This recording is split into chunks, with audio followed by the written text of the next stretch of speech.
Mesdames, Messieurs les maires, les représentants de l'administration, les enseignants, les entreprises, Mesdames, Messieurs, chers amis, le conseil municipal et moi-même sommes heureux de vous accueillir et nous vous souhaitons la bienvenue pour cette traditionnelle cérémonie des vœux. Cette cérémonie est l'occasion de dresser un bref bilan des réalisations et actions menées. Dans le domaine des festivités, bien sûr, commission des fêtes, on aime bien faire les fêtes, vous l'avez vu en fin d'année avec le Noël. Tout au long de l'année, nous vous proposons des fêtes, chasse à l'œuf, fête des mers, fête du loup, du chauffour, les quartiers d'été, la retraite au flambeau, les feux d'artifice, le marché de Noël, des spectacles, pièces de théâtre, des concerts, des expositions, des événements sportifs, des brocantes pour tous. Donc merci à toutes ces associations qui participent à la bonne marche de la commune et aux festivités. Pour nos aînés, un repas spectacle est organisé en mai et un goûter en novembre. La ville d'Auberchicourt compte de nombreuses associations sportives et culturelles et je tiens à les en remercier. Nous avons aussi un événement particulier, la 3e fête du loup, qui a pris une ampleur très importante, c'est les 2 premières années, et on leur souhaite bon vent et de continuer dans les meilleures perspectives de réussite. Pour la communication, un nouveau site internet. Parfois on voit des rassemblements de jeunes sur la place, mais c'est pour internet. Vous venez de voir pour internet gratuit. Ça a été mis en ligne. C'est le Wi-Fi. La page Facebook de la commune indique 1580 abonnés. Un calendrier distribué chaque année au moment des vœux, et la cible va arriver sur notre commune en principe en septembre 2020, avec bien sûr la facilité de notre président ici présent, Carlos Roman, qui s'est impliqué financièrement dans cette opération, parce que c'est très important les fibres optiques. Les câbles sont passés, c'est les branchements, on est bloqué avec le poste qui est sur un niche. Parce que le poste est là, il faut pouvoir passer en dessous de la ligne. La voie de chemin de fer, tu sais bien. Tu sais que c'est bloqué là-bas. Alors, il y a le choix de passer sous le tram. Alors, c'est déjà des polémiques sous le tram. Mais tout est prêt là-bas. C'est prêt pour nous brancher à Niche, à Auberchicourt, Branchecourt aussi. Okay. Donc, tout est prêt. Il suffit des accords de,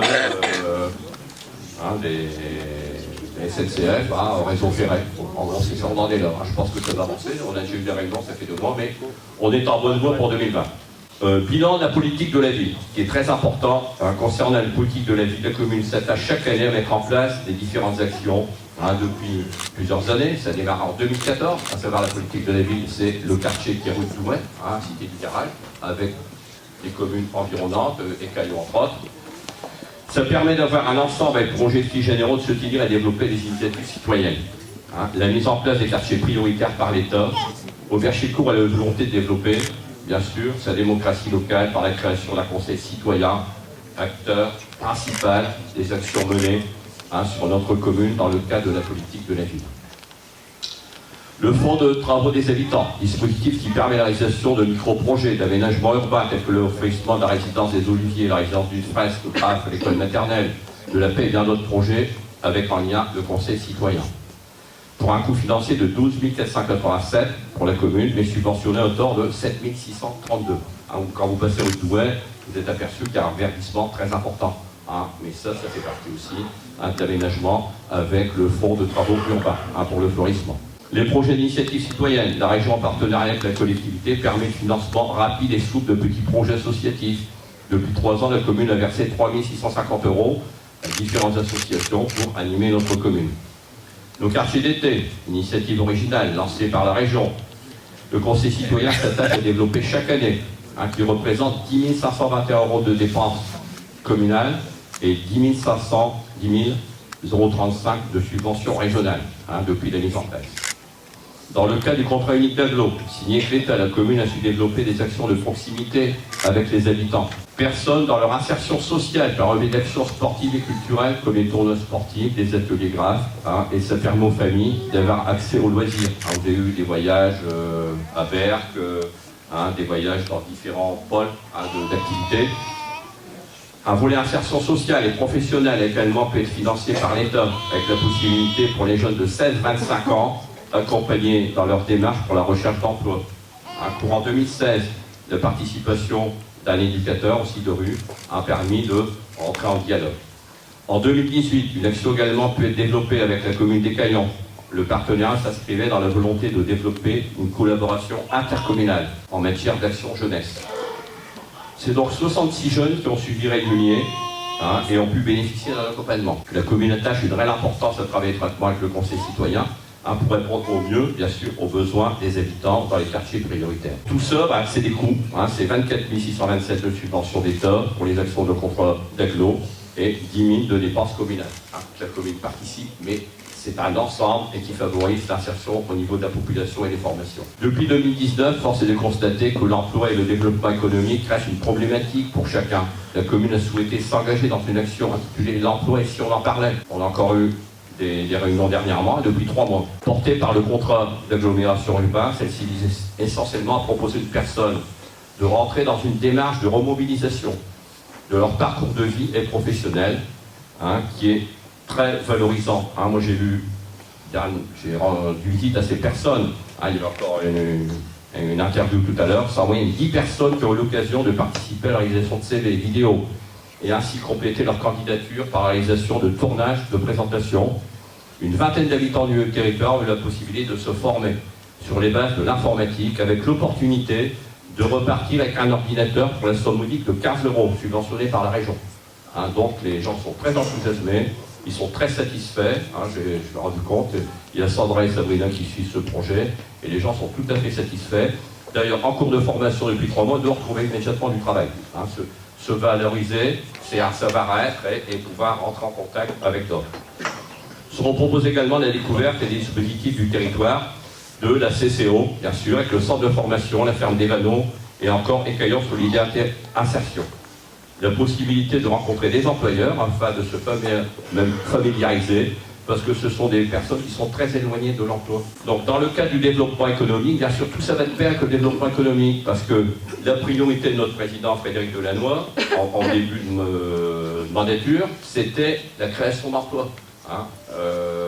Dans notre territoire, quand on est arrivé à Baron-et-Pécancourt, il y avait 0 emploi. Actuellement, le président vous l'expliquera certainement, les 3/4 des terrains sont occupés. Il y a de l'emploi qui est arrivé et nous avons des bons contacts sur Saumur. Il y a plusieurs sociétés qui se sont apportées et il y en a d'autres qui vont arriver. Je vous laisse annoncer par le président tout ce qui va de bon dans ce sens-là, parce qu'il faut former les personnes et ensuite les intégrer dans ces formations. Et donc notre démarche, elle va en communication avec avec le développement économique. Ce qui est dommage, c'est qu'on voyait par exemple Toyota avec 50 emplois nouveaux, avec les voitures qui vont bien, les voitures hybrides. Il y avait 50 emplois, mais ils disent simplement du territoire, parce qu'il y a un problème de formation. Il n'y a que 17 qui sont venus du territoire, et c'est pour ça qu'il faut reformer toutes ces personnes. Domaine social, le centre d'action communale reçoit les familles, souhaitant bien sûr effectuer leur démarche RSA, l'APA, MDPH. Une convention a été signée avec la Caisse primaire d'assurance maladie pour les différentes démarches administratives.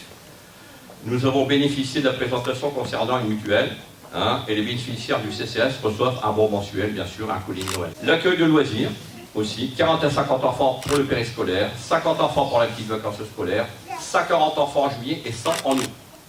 Quelques communes, on dit voilà, contrainte budgétaire dans toutes les communes, l'État nous arrête par les budgets. Nous, on est parti du principe de continuer parce que c'est une centaine d'enfants au mois d'août. Bien sûr, c'est un budget, mais les enfants seraient dans la rue. Si les enfants sont là, c'est que les parents ne sont pas en vacances. Donc, on a continué juillet et août, avec une centaine d'enfants. D'ailleurs, il y en avait plus que l'année précédente pour le mois d'août. Les programmes sont riches et variés, activités manuelles, sportives, sorties, laser game, karting, parc de loisirs. Des séjours courts sont proposés aussi en été. Concernant les écoles, nous avons 5 sites. Donc les écoles primaires comptent 265 élèves et les maternelles 176, ce qui fait un total de 432.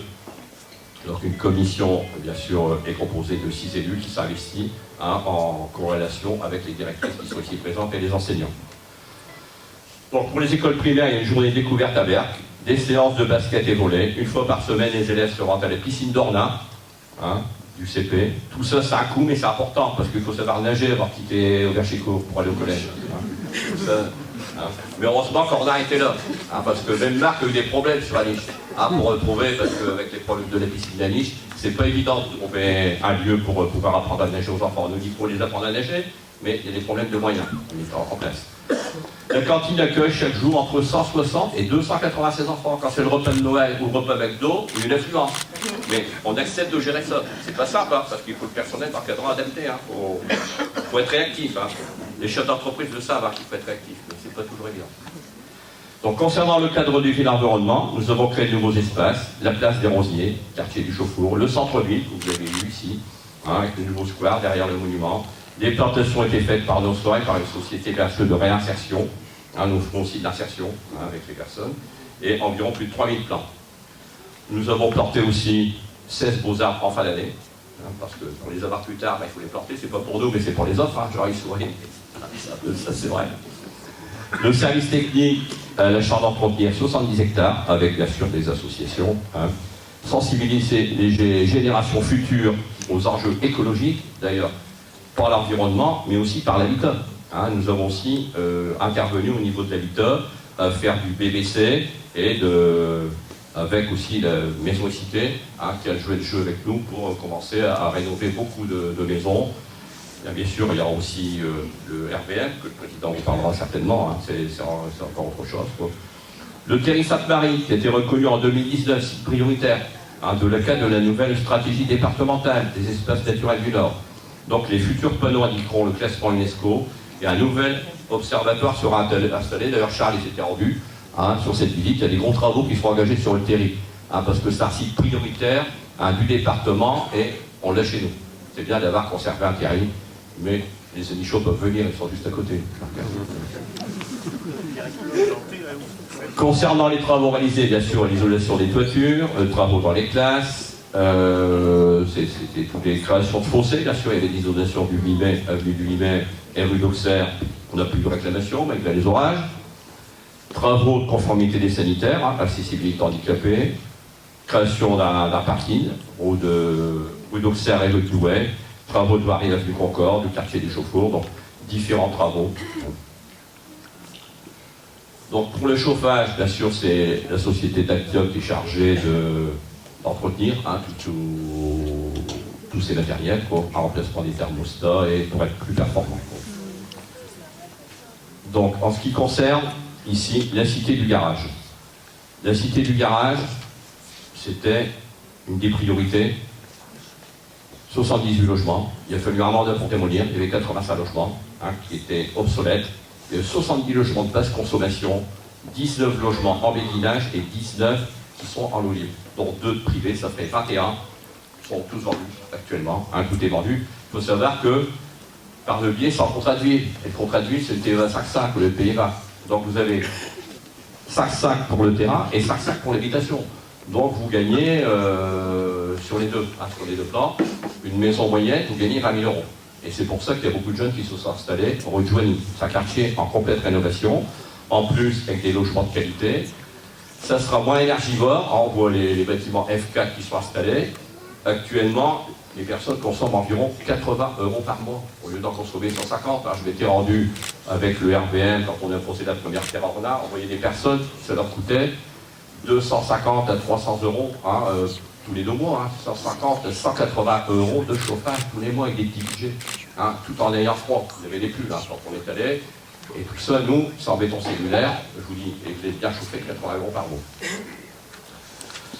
Donc, actuellement, nous avons ici la clinique des Bruyères qui a fait de gros travaux. M. Chimel est parmi nous, mais il est là-bas. Il est grand, mais il est derrière. M. Chimel qui est directeur. La clinique des Bruyères, elle emploie 30 personnes. Cette clinique accueille 50 résidents et les travaux d'extension, aujourd'hui, ça donne 60 résidents. Parce que c'est caché, mais c'est pas parce que c'est caché que ça ne bouge pas. Elle bénéficie de 15 places en accueil de jour. Et en plus, un important projet est en cours. Les plans sont là. Malheureusement pour les communes voisines, mais bon, c'est depuis quelques années que les Caillons doit fermer, à Niche aussi, et tout doit venir chez nous. C'est un projet que je tiens avec le Conseil depuis des années. En début d'année, on a eu l'accord de l'ARS au 1er janvier 2019. On a eu l'accord de l'ARS et du département. Ensuite, il a fallu passer concours d'architecte. Il y avait 47 candidats. Après 47 candidats, il y a fait l'instruction en cours d'année. On s'est réunis début décembre pour en choisir 3. Les responsables des maisons et cités sont parmi nous, parce que c'est les maisons et cités qui est constructeur de ce projet. Alors, globalement, ça fait 17 millions, dont 12 pour la construction. C'est un des plus gros dossiers du Louisie au niveau aménagement. Enfin, 127 logements en tout, avec une EHPAD, un béguinage connecté, C'est un ensemble, en plus sur un micro-crèche à l'intérieur, il y a une laverie tenue par les handicapés, aussi, plus une épicerie solidaire du secteur. Donc ça va être un grand complexe de vie sur Verchicourt qui permettra de urbaniser 5 hectares et demi. Donc pour tous ces travaux, je vous rappelle qu'ils ont été réalisés sans augmentation fiscale. Depuis 2011, les impôts n'ont pas changé. Ce sont toujours les mêmes. Donc il faut continuer dans ce sens-là, je pense. Pour terminer, j'adresse tous mes remerciements à toutes celles et tous ceux qui contribuent à participer à la vie communale, les adjoints, les conseillers municipaux dans leur ensemble, les membres des commissions communales extra-municipales, le personnel enseignant, les différentes autorités locales administratives, les associations, l'ensemble du personnel qui est au service de nos concitoyens. Je remercie tout particulièrement celles et ceux qui travaillent quotidiennement avec moi pour la bonne marche et l'organisation du service public, l'information et le service rendu à la population. Je profite aussi, Georges m'a demandé de vous dire qu'il y a une manifestation le 21 février pour le concert Celtic Seven, c'est ça, à l'église. Donc je vous souhaite une bonne année à tous et bonne santé. Voilà, merci bien.